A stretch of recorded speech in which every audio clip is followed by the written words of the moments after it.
Continuamos con más de esta entrega de noticias Globovisión Internacionales. Gracias por seguir con nosotros. Nos mantenemos en Colombia. Cerca de $1.000 millones en pérdidas es lo que ha experimentado Colombia tras el terremoto de magnitud 7.4 que sacudió al oeste de ese país el lunes 10 de agosto. La catástrofe, que no tuvo relación con el doblete sísmico padecido en Venezuela, y esto hay que reiterarlo, el terremoto de 7.4 en Colombia no tiene relación con el doblete sísmico ocurrido hace casi 2 meses en Venezuela.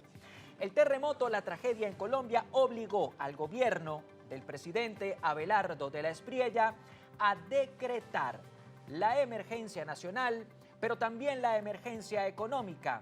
Además, se han movilizado socorristas, se han desbloqueado recursos adicionales y se ha reforzado la seguridad.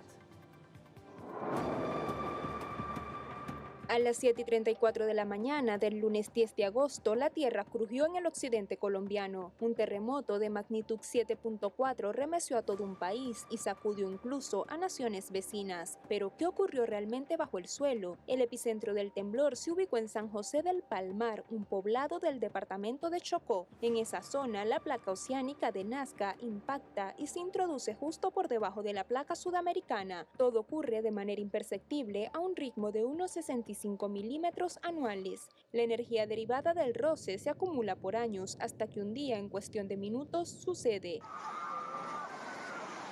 Al ser liberada a unos 100 kilómetros de profundidad, la energía viajó a gran velocidad. Su intensidad fue tal que el movimiento hizo recordar el doblete sísmico que golpeó a Venezuela hace casi 2 meses. La cercanía entre ambos fenómenos, así como la destrucción provocada por uno y otro, llevaron a muchos a preguntarse, ¿están conectados ambos eventos? Ante el interrogante, la ciencia ha brindado una respuesta categórica y contundente. Simplemente no hay relación entre el terremoto de 7.4 en Colombia y los movimientos de 7.2 y 7.5 en Venezuela. En el caso de la República Bolivariana, el responsable fue el empuje de la placa del Caribe contra fallas superficiales como Boconó y San Sebastián. En Colombia, el motor fue la placa del Pacífico. Sin embargo, el impacto en territorio colombiano tampoco deja de ser devastador. Tras la declaratoria de desastre nacional firmada por el presidente Abelardo de la Espriella, el Servicio Geológico de Estados Unidos activó la alerta naranja. Desde la Unión Americana se ha estimado que los daños económicos directos en suelo colombiano oscilan entre los 100 y los 1.000 millones de dólares, con fachadas caídas, edificios colapsados y 7 aeropuertos afectados. La ayuda internacional empezó a movilizarse. La asistencia llegada desde distintas latitudes incluye un aporte inicial de 15.5 millones de dólares de parte de Estados Unidos. El dinero será empleado en labores de rescate y refugio. Finalmente, un dato que pocos conocen pero que resulta revelador tiene que ver con la frecuencia de los eventos telúricos en territorio neogranadino. Aunque es poco sabido, Colombia registra más de 2.500 temblores al mes, lo cual permite ubicar al país en el listado de naciones con mayor actividad sísmica de América Latina.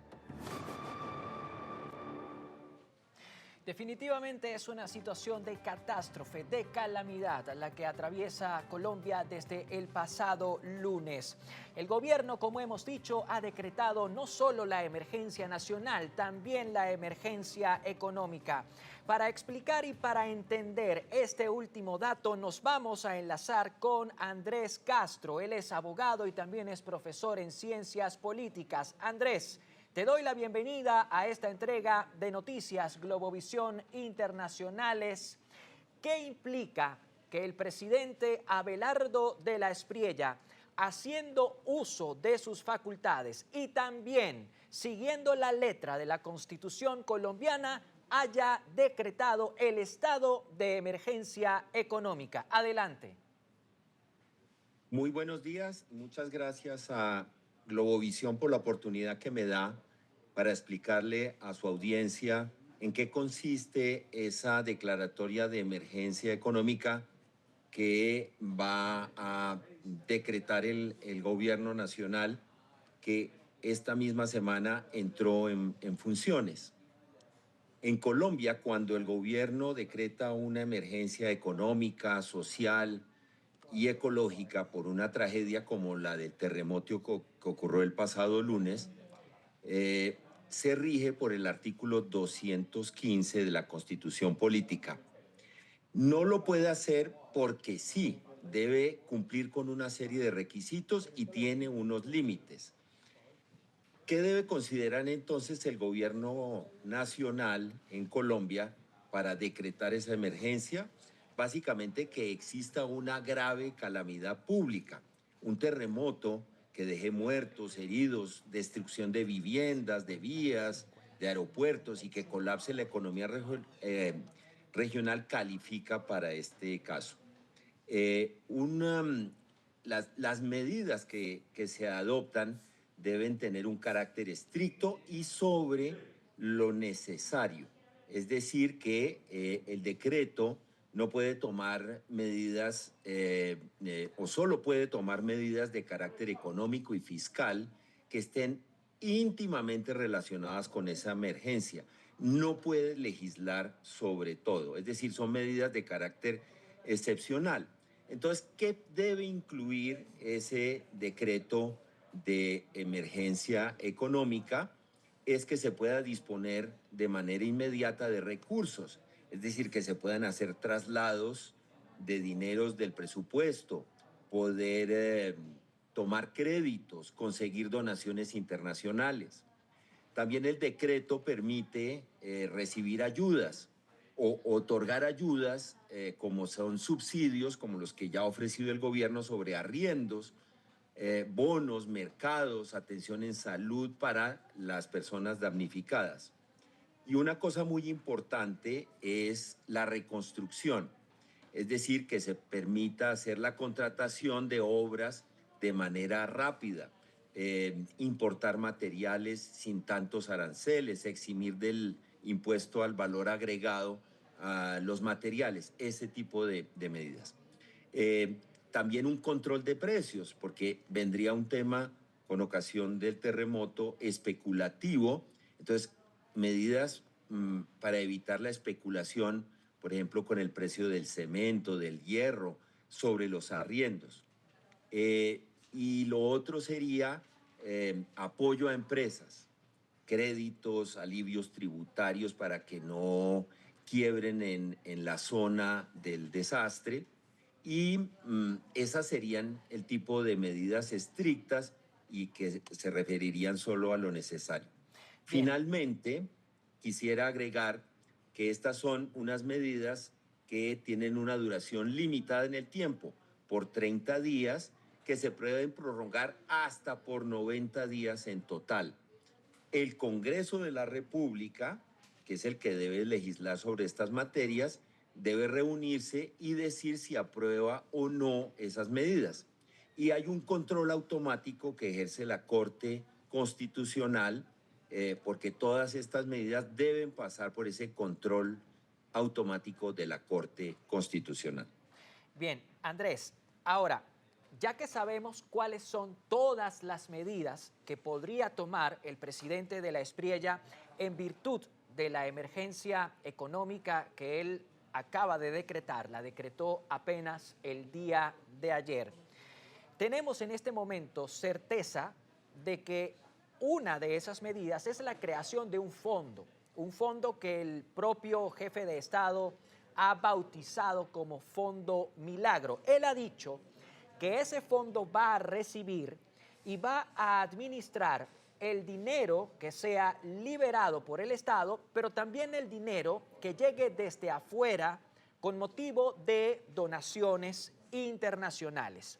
¿Se sabe en este momento quién o quiénes van a estar a la cabeza de ese fondo y cuáles serán los mecanismos de Contraloría que se utilizarán para auditar ese fondo? Es importante lo que usted plantea, y es que Colombia tiene una experiencia en el pasado cuando ocurrió el terremoto del eje cafetero en el año de 1999.